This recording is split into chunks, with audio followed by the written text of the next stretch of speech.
In the last of our series of reports on Korean plant industries in the Middle East, we take a deeper look at the mutual business interests in the plant industry in the region. Kim Han-ul talked to both the Middle Eastern clients and the Korean companies about their working relationships. The owner of the Shah gas plant in the UAE is Hosn Gas, with state-owned Abu Dhabi National Oil Company and U.S. Occidental Petroleum as parent companies.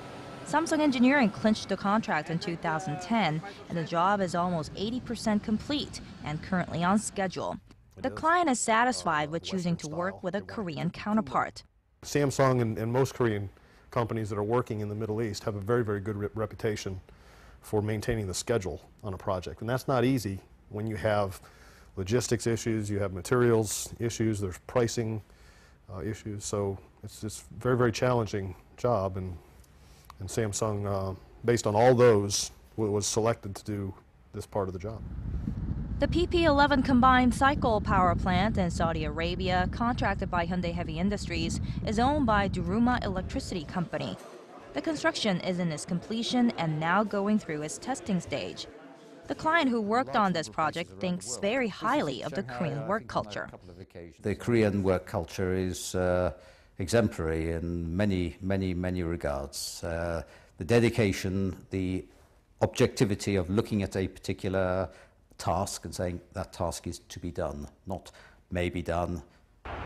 But the business interest is mutual. Despite the high risk and harsh working environments, South Korean engineering companies continue to flock to the Middle East in search of more business opportunities. The CEO of KEPCO E&C, An Seung-gyu, who led the first nuclear power plant bid win in the UAE in 2009, says the Middle East is an attractive market.